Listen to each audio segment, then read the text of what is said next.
Welcome, one and all, to World in a Jar. We are your hosts, Kyoko and Vale. Our goal is to take a word, concept, or idea and spin it into a story. Be it a character, NPC, group, city, you name it. And thus, those ideas we create become our World in a Jar. Of course, they won't all fit in the same jar, so our selection is constantly growing every week. With many spices to choose from, locations, genres, heroes, villains, and tropes, we hope to give you a jar filled with fun and interesting concepts.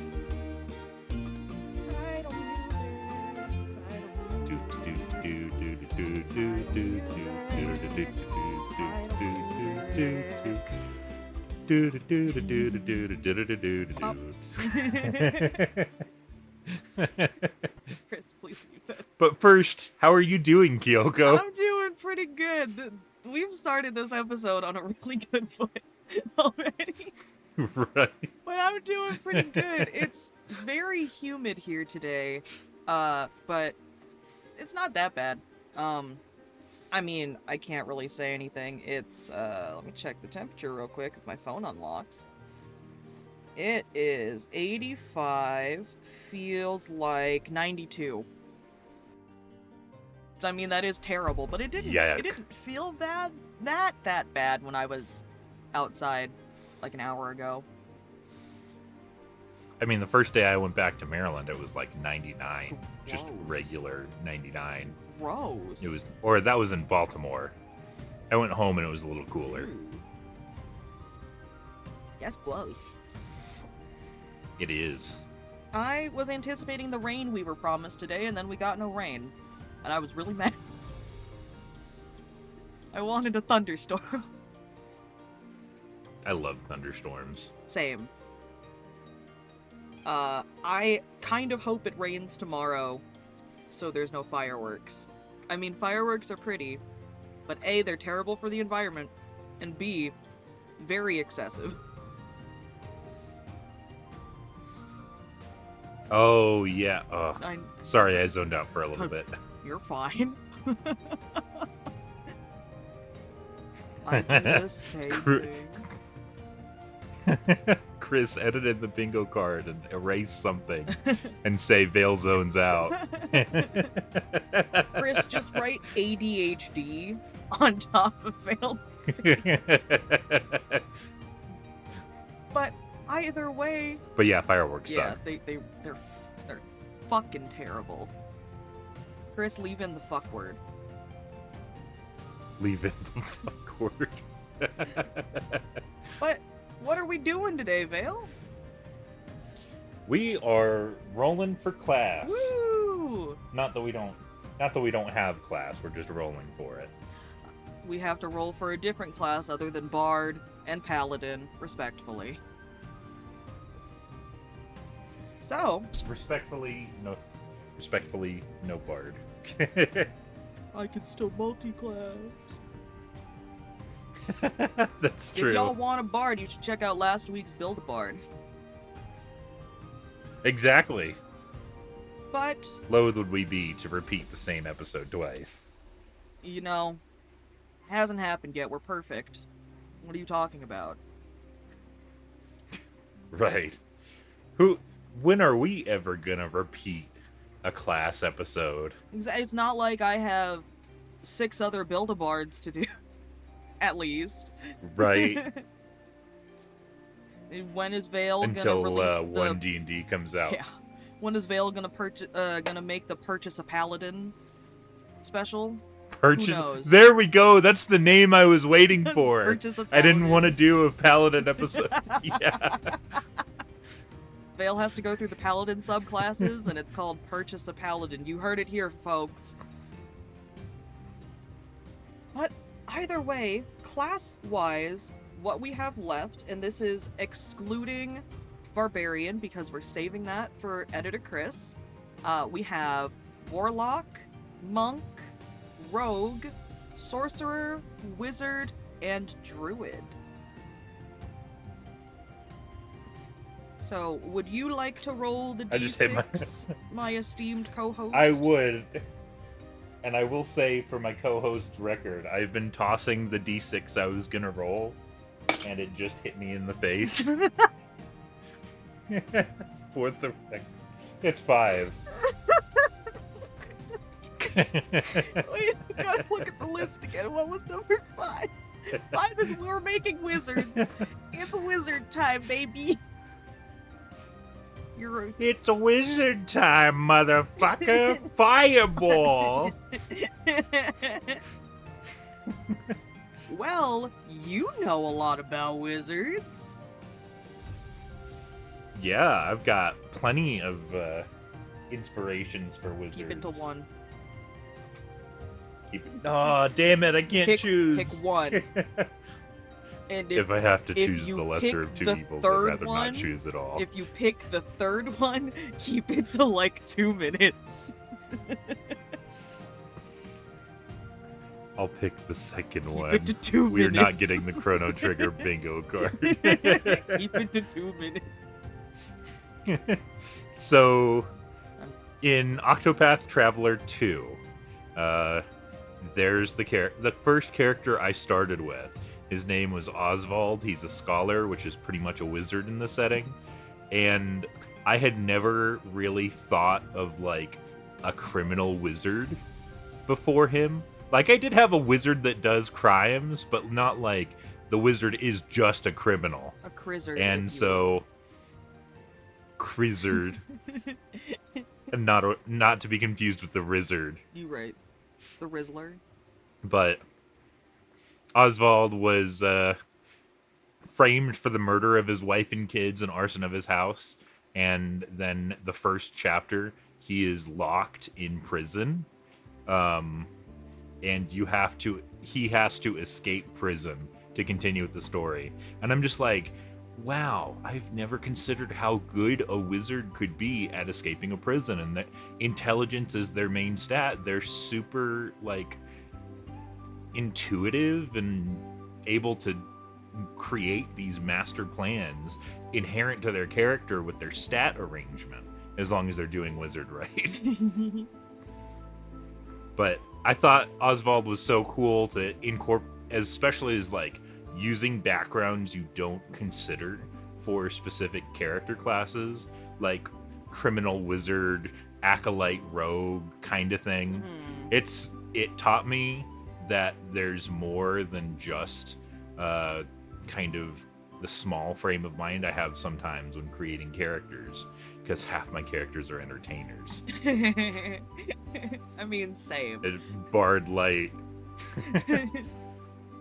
But there's the backgrounds are there for every class. You don't have to pigeonhole yourself into one character idea. You could have a criminal wizard. You could have a criminal paladin. Yeah. I mean, criminal paladin is basically just Oathbreaker paladin. But what if it wasn't an Oathbreaker? Oath of Glory criminal paladin. Maybe Oath of Vengeance. Vengeance, you can get away with a lot. Oath of Glory to prove themselves as the #1 criminal. Oh, yeah. Be the glory of being their country's most wanted person. I'm doing a 5-star GTA speedrun with a Oh paladin. my god. Felix. And there we go talking about paladin in the wizard episode. Yeah, you're right. But for wizard, and this is not including anything that was added. No, you cannot have my D6 that is on my desk, Felix. This is not including anything that was added in the 2024 5e Player's Handbook, as I don't think either of us have looked through it yet. But for wizards, there are 1, 2, 3, 4, 5, 6, 7, 8, 9, 10, 11, I believe, total subclasses for wizards. It might be more than that, because I'm only looking at D&D Beyond. Let me check. D&D 5e.wiki.com. This is my favorite page. Let's see, there's the 8 There's the 8 schools. There's the 8 schools. War Wizard, I think there was another wizard in Xanathars. There's Blade Singer. Blade Singer. Okay, so in total, there is Abjuration, Blade Singing, Chronergy, which is in Wildermount, Conjuration. Wildmount. Yeah, what? Yeah, you right. I can't read. Conjuration, Divination, Enchantment, Evocation, Graviturgy, Illusion, Necromancy. Well, that's 10. Order of Scribes, Transmutation, and War Magic. So 13 total subclasses. I was looking through Xanathars, I'm like, everyone got 2 subclasses, right? And they're like, no, wizards had enough. No. We're just giving them War Magic. Wizards eat too good. I mean, Tasha's gave wizards 2. I mean, argue. Did Tasha's just reprint Blade Singer, or they gave him Scribes and what else? Scribes and Blade Singer, yeah. They just reprinted okay. it from Sword Coast Adventurers Guild. The Skag.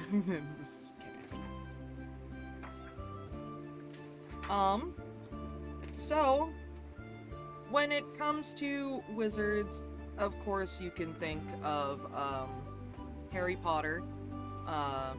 You could think of... Hey, stop rolling the d6. Felix, you made me lose my train of thought. Wizards. Chris, edit in the train of thought. Chris! I feel like we don't even have to tell Chris. It's like, I lost my train of thought. Chris! Chris! But yeah, like, typically when you think of wizards in, like, pop culture nowadays, you think of Harry Potter, because he is the most iconic wizard of, like, 2 whole generations. There are, of course, other wizards. My brain is not coming up with them, especially because I have a cat here demanding my attention. But as far as D&D wizards, I've never played a wizard before. I did very recently, not doing the thumbs up, Apple. I did very recently make a wizard, though. And that's gonna be fun. Oh, right, we have to do the viewer play along, too, because I forgot to boot up the word generator and TV tropes. That's okay. We can always put those in at the end. What the hell? No, we're gonna do it now, because this is funny. Okay, hang on. Let me write down the timestamp for Chris, so go ahead. So, you know how wizards are always strapped for cash. They're always trying to add new spells to their spell book. The first word is welfare, and the second word is reinforce. Damn. And then the TV trope is flanderization. The act of taking a single, often minor action or trait of a character within a work and exaggerating it more and more over time until it completely consumes the character. That's when your character becomes a one-note character, and that's when I stop liking them. It's not a wizard maybe it's like a wizard for a one-shot to just take one thing and flanderize it. And that's when I stop liking them. But that's okay, you only have to not like them for one session. That is true. Or maybe 2. See, when it comes to one-shots... The DM, like me, is terrible. When it comes to one-shots, I still make characters that I love. That way I can take them and put them in something else. Mm-hmm. You gotta be cost-efficient with your characters. Right. But, either way, would you like heads or tails? I would like tails. Oh, that was a good flip. It's tails. Oh, interesting. My words are highlight and giant. Ooh. That's also one of my favorite things about Oswald. He's the tallest character out of all of them. He's just so imposing as someone who's supposed to be a frail old wizard. So I think this guy's gonna be a Goliath. Okay, yeah. I think this character is gonna be a Goliath wizard, or like Dragonborn are pretty tall too. Could be a Dragonborn. It also kind of works that they have a built-in AOE. I mean, orcs are typically really tall. Fearbolgs are really tall. But Fearbolgs are more druid-coded than anything else.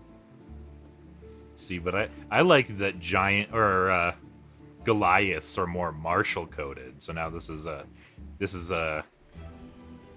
person who's typically just picking up a sword and beating people up. It's Bruce now they've Banner's studied. Hulk, but after him and Bruce become like one person, and the Hulk starts wearing glasses and nice clothing. When the Hulk becomes a quantum scientist. I'm struggling to figure out how to incorporate highlight into it, but I think there's an immediate character drive right there. Is like, if we're going with the typical Goliath, their society doesn't really value practiced arcane magic, really. But this character is either trying to prove themselves just as good as the rest of them, or was spurned from their home because they wanted to practice magic.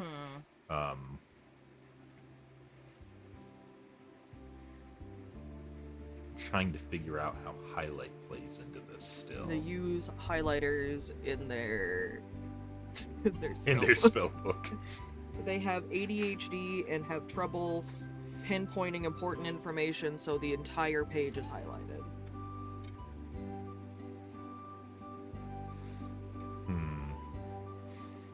Maybe studying magic was the highlight of their life so far. Like, they're just fresh into level 1 character. Yeah. And they really enjoyed practicing magic. It was something that they were always interested in, despite what their family may have said, or like, despite what their family that may still care about them says is not going to help them. Yeah, absolutely.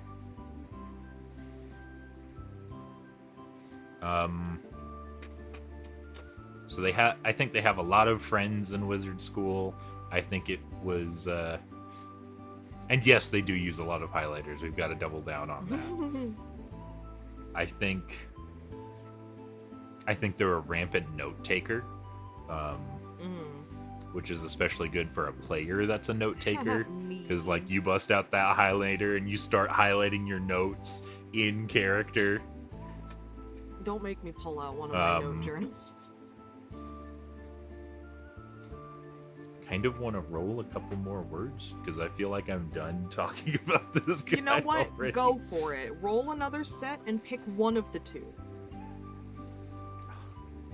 And while you're rolling, interest is funny. While you're rolling another set, I can show off my notes that are insanely detailed, and I have inserts of other notes for my Mithra notes.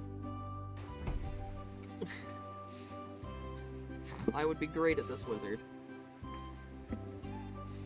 So, I got 2 words. One of them is interest, which, you know, makes me think about special interest. So they're with that word, they'd be kind of a super nerd about wizardry. Yeah. It reminds me of, like, Baldur's Gate 3 when you're talking to Karlach, you're like, what's it like to fight demons? And she just goes off on this whole wild spiel, and then she's like, wait, what were we talking about? Yo, that's such a mood. But I kind of want to go with the second word, privacy. Ooh. So we had highlight, giant, and privacy.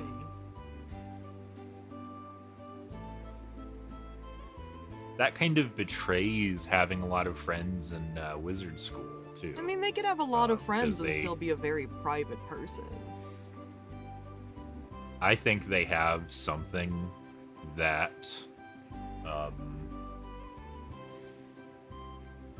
something that they hide from everyone else. What if they're like a necromancer? And so they've studied wizardry, but they can't really talk about the kind of wizardry they study. Yeah. Or perhaps maybe they're doing some dark bidding of one of their teachers who might be a villain. And so they have to keep the sending messages private, to let them know how they're doing. I think that could go with highlight as well, because studying under this teacher was one of the highlights of learning. I almost said learning French. If you learn French, you're a wizard now. You're a wizard, Harry. You're a wizard, Harry. No, Harry. Harry. They can't say tell H, it's Harry. I haven't studied French. Oops. Oh well. It's a fun.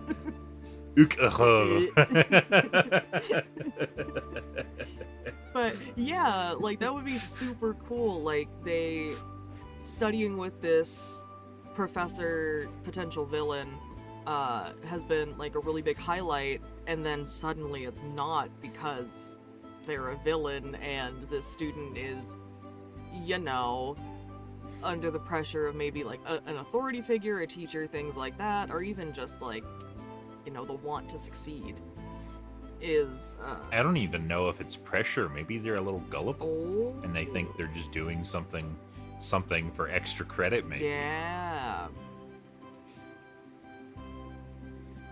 Yeah, I'm just getting the hand of Vecna for my teacher. Oh my god. Nothing about it. Nothing about it's too bad. I'm just walking. I'll get extra credit if I get the eye too. Just walking my teacher's pet beholder to class.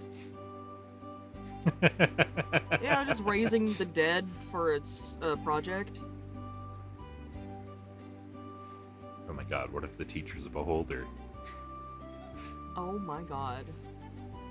That's too many ideas. But then the teacher, all they say is beauty is in the eye of the beholder. I'm taking the beholder teacher, I'm putting it in a jar, I'm screwing the lid, now you guys can have this. Alright. Throw it into the fray. Like a Molotov. But yeah, I think that's a compelling character already. They were spurned by their family, but really enjoy practicing wizardry. They have a teacher that they love that isn't necessarily doing the best thing, unbeknownst to them. And so they have a very private like dialogue with their teacher every so often through probably the teacher sending messages, because if they're starting at level 1, maybe they won't have sending. the spells for sending.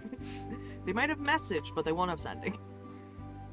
Oh, what am I thinking? Sending stones exist. Oh, you're right. Whoa, my camera just went out of focus. It's because you didn't remember sending stones existed. Your camera's like, yo, what the fuck? It's okay. I didn't remember either.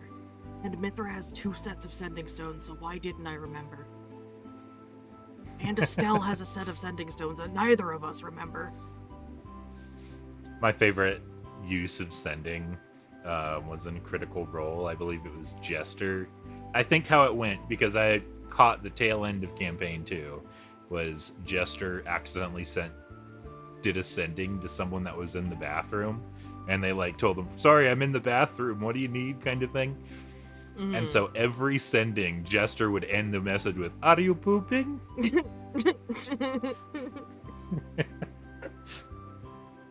Oh my god. But what are my words? But yeah, time for your words. These are kind of oddballs. You always get the oddballs. I'm ready. Your words are thumb and moon.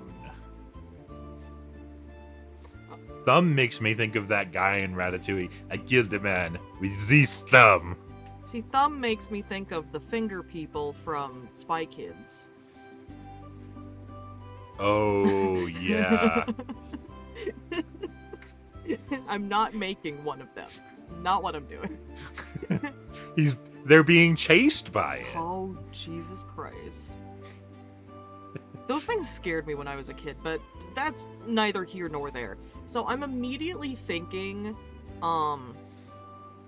either illusion or honestly graviturgy wizard. And maybe it's thumb makes me think of maybe it's a wizard that doesn't have opposable thumbs. It also makes me think of Green Thumb. That is true. A druid wizard multi-class circle of the moon druid.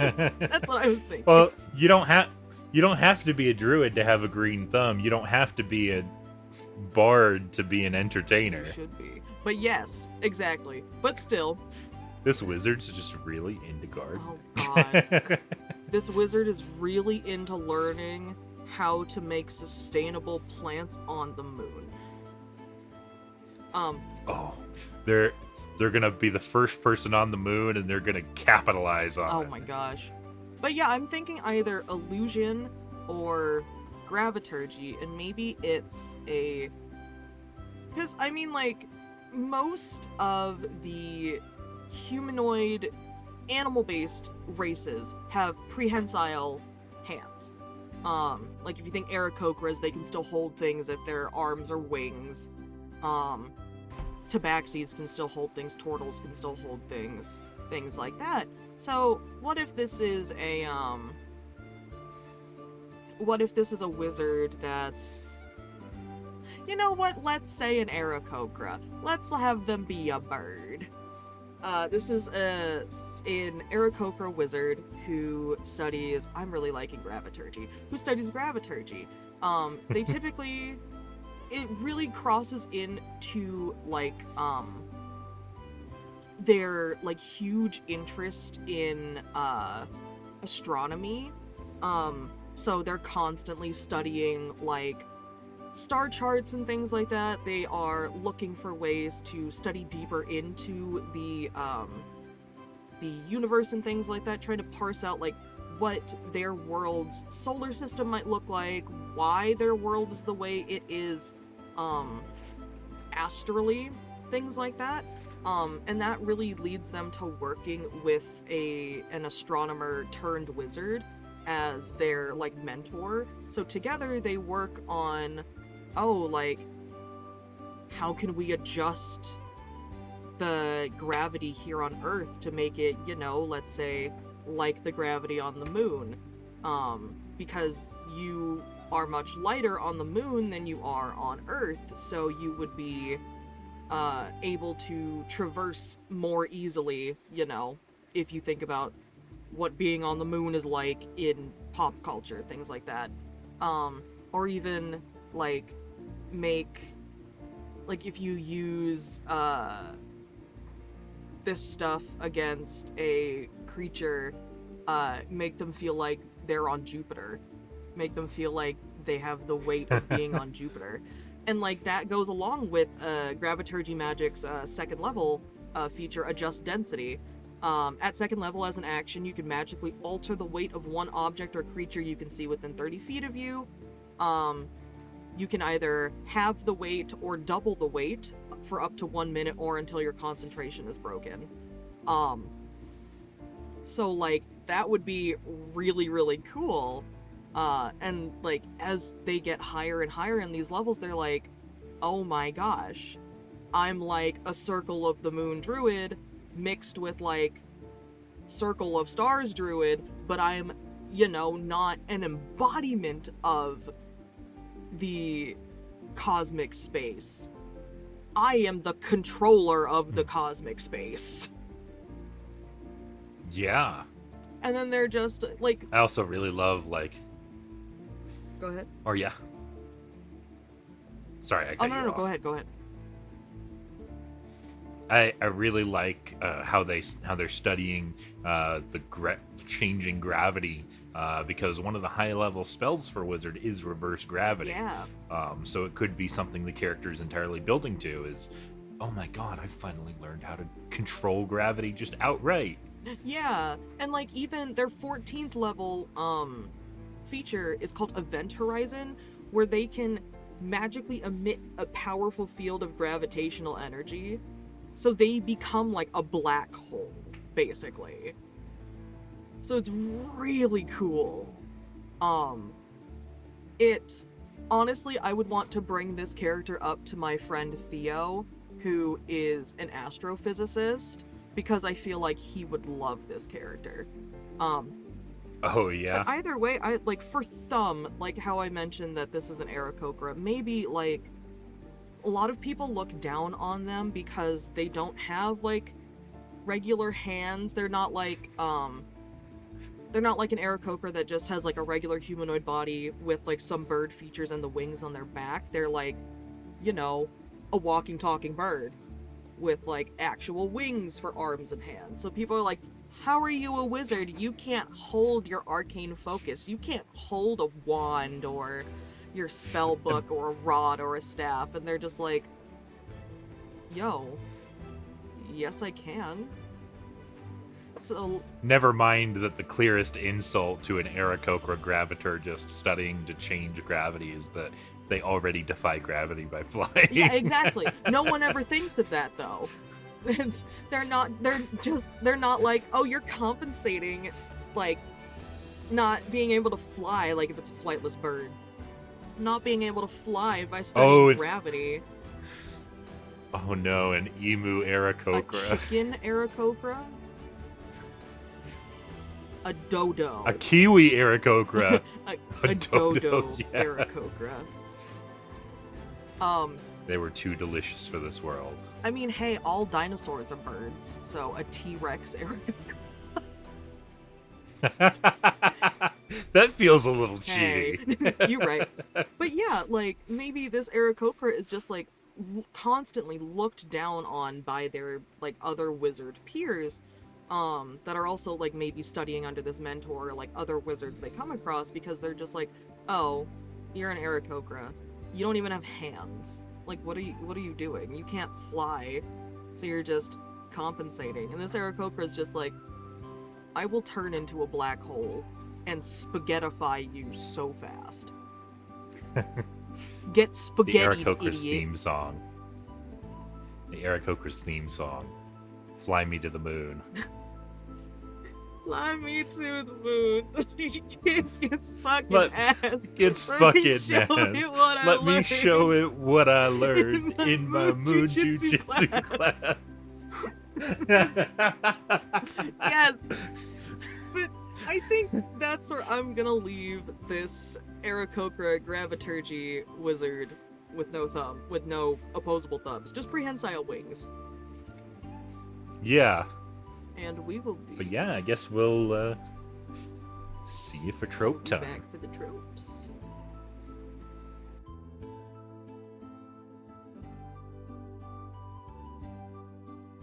It's trope time! Yeah. So Once again, would you like heads or tails from my Aldi quarter? Aldi. Oh, it's been a while since I've been near an Aldi. Heads. Heads. Alright. Oh, I dropped the quarter off my thumb. No, now I'll never go to Aldi again. It's heads! This is a kind of weird one. I don't know if I can get this one to work. I might have to re-roll it. You can do it. I believe in you.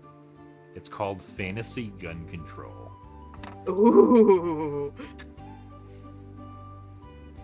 In the interest of creating a medieval setting that feels sufficiently romantic, low-tech, and/or in line with the theme park version of history, many authors decide not to include guns and other explosives in their works. Sometimes reasons are given for this, and sometimes not. In real life, the Chinese first pioneered the use of gunpowder for warfare in the 10th century. By the late 13th century, they had developed metal cannons, and so on.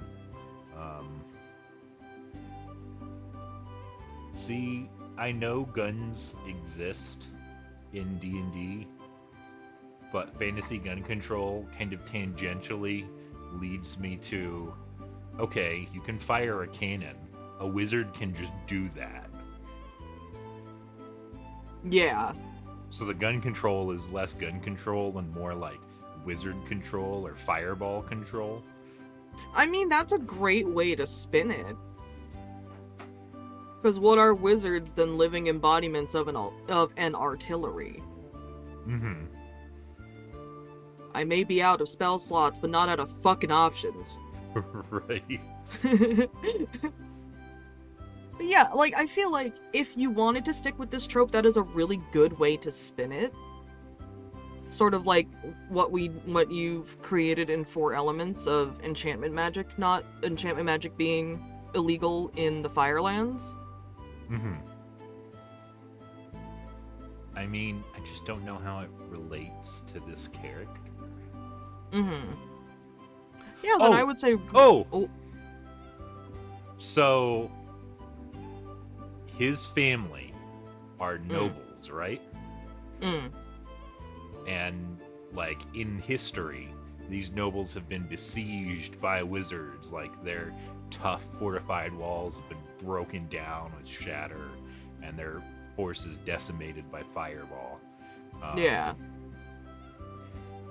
So maybe the lords of this domain, or, like, rulers of this country, didn't allow this Goliath to study magic because they are exercising this wizard control. That wizardry, to conduct wizardry, is illegal, or just like highly regulated.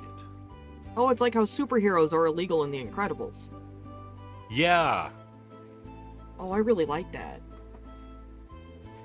So they left the domain or the country to go study wizardry, and they had the best time of their life. They met this professor who's helping them find glory by finding the hand and eye of Vecna. Another turning point, a fork stuck in the road. I'm not gonna sing any more of that. We might get copywritten. I love you, Green Day. But yeah, that sounds super cool. I'm glad I stuck with it. I was about to quit on this one, but that actually does make sense. And so yeah,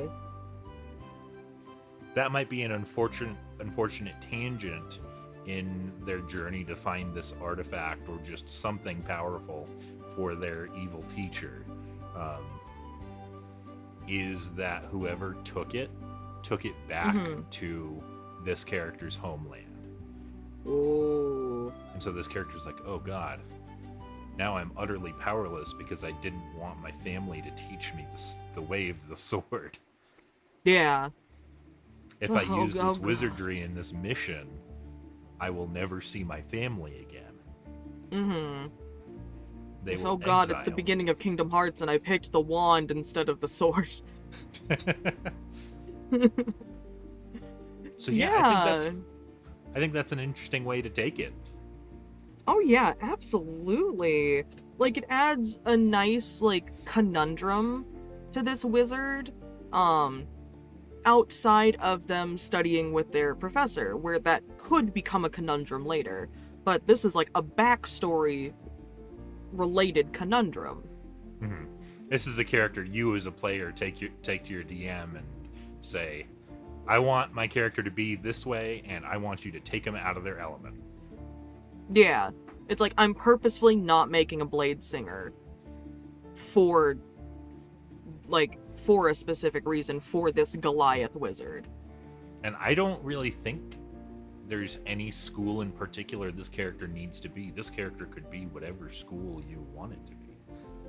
Yeah, I would say probably for the case, if you stick to this backstory, don't do Blade Singer. Right. I mean, if you can work Blade Singer in there, absolutely go for it. Blade Singer is a super cool subclass. You can be like Air and counterspell an enemy's first level cure wounds. I love that. The cheap shot. It was so good. It was the last enemy on the field. Man, I can't wait. I mean, I don't think it's going to happen this campaign, but I really want to experience the thrill of DMing an enemy that counterspells Revivify. Ooh. That would Okay, be so but scary. I have... You're gonna have to go against me, the bard, who will always have counterspell. But I just need 2 wizards. We just need to kill the second one. But yeah, Either way, is that where you leave your troop? Yeah. That was like one of those. That was like one of those playground arguments where like you're just making stuff up on the fly, and it's. What if I counterspell your counterspell my counterspell? You know, that happened in a campaign one time where it was 3 counterspells, and one of them was a wild magic sorcerer, and it fucking triggered the wild magic. But, either way, what's my trope for my Aarakocra Graviturgy wizard? Interesting. Ooh. Radiation-induced superpowers. I love it. Wait, I love it. Oh, you can go ahead and give the explanation. Go for it. You cut out, but yeah. Oh, yeah. This is the tendency in fiction for exposure to nuclear radiation or other sci-fi hazards to result in a character gaining superpowers when an unpleasant death by radiation poisoning or a slow, agonizing demise by cancer would be a more likely outcome. And also, one interesting thing I do have to mention. So we all know Spider-Man bitten by a radioactive spider. In one of the comics, I forget which one his girlfriend was. There was Mary Jane and someone else. But, like, he settles down with his girlfriend, but is emitting passive radiation because of that radioactive spider bite. And she dies of cancer that he gave her. Oh, don't add that trauma to Spider-Man. He has enough trauma. I heard about that and I'm like, my god. Oh no. I'm sorry, Spooderman. But yeah, anyways, that's a tangent. You had an idea?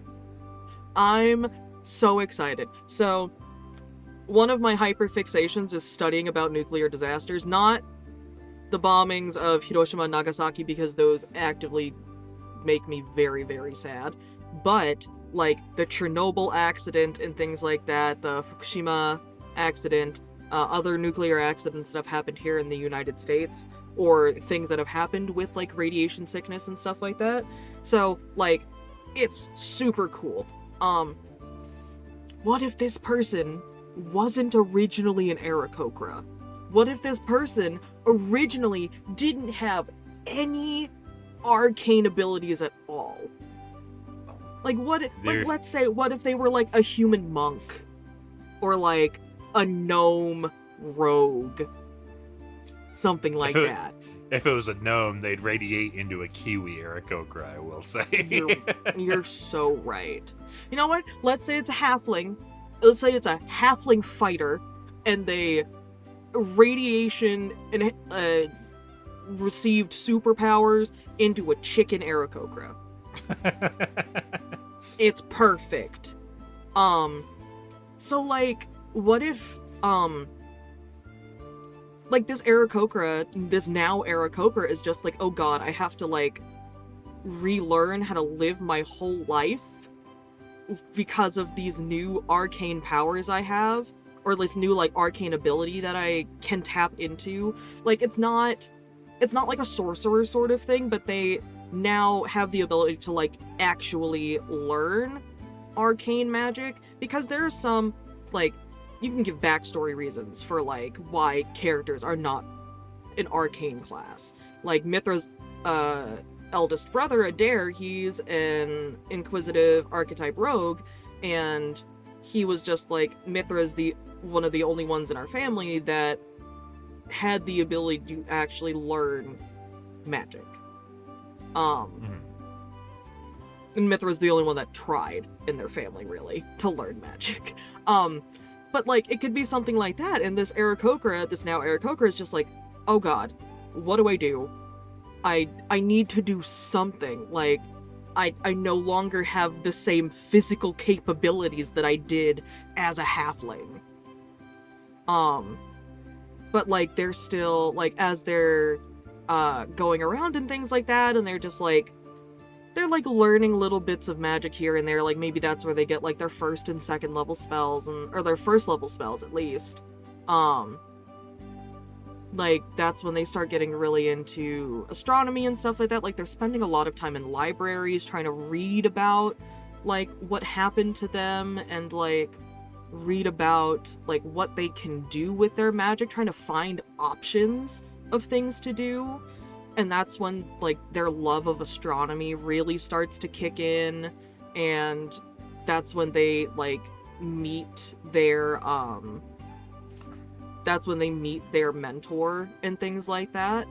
I feel like that would be really cool. You know what? What little thought I had? What? So, you know how those vintage... There are some vintage, like, plates and cookware oh my god, made out of uranium, so they're highly radioactive. Yeah, when you shine a UV light on them, they glow bright green. Yeah. That's just what he was eating off of for a couple years. Wait, I love that. Because got a halfling fucking would. Right? I got radiation poisoning off my mom's cooking. Yeah.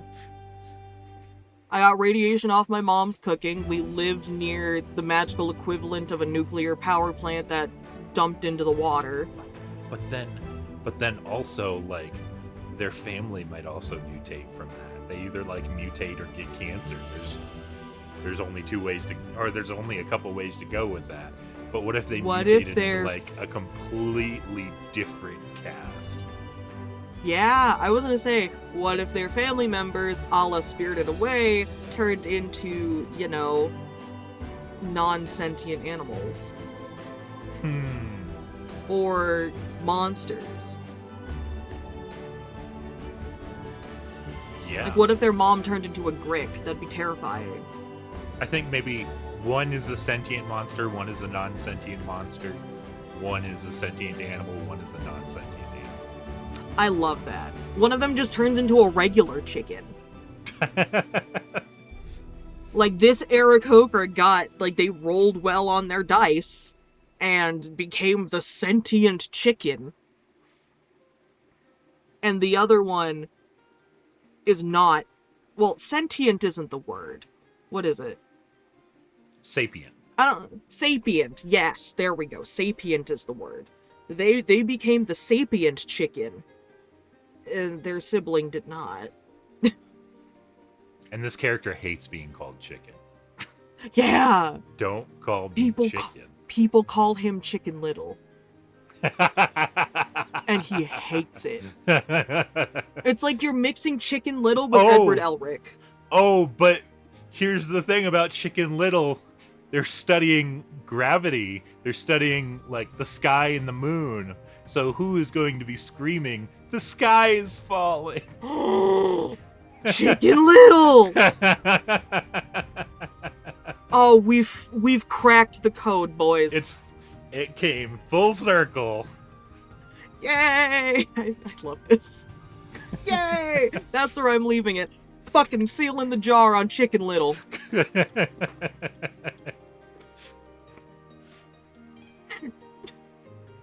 Either way, I think this is a good place to seal up both of these jars and put them on the market. If you liked this show or need any ideas, you can find us on Twitter at worldsinjars or email us at worldinajar1@gmail.com. Do you have any suggestions, Vale? I didn't get to talk about the Chrono Trigger character, but there is a wizard adjacent character in Chrono Trigger. Play Chrono Trigger, and there's the bingo score. Watch Chicken Little. Yeah, that too. I grew up with that movie. Same. Don't watch Chicken Run. Chicken Run scares the absolute shit out of me. But watch Chicken Little. Right. What else was I gonna say? The chicken Aarakocra idea comes straight from my friend Langston, who is playing a chicken Aarakocra Oath of Devotion Paladin right now. So, thanks, Langston. But, either way, do something good for yourselves, everyone, and we will see you next week. Bye. This episode was edited by Chris at Chris Rogers VO on Twitter. Go check him out.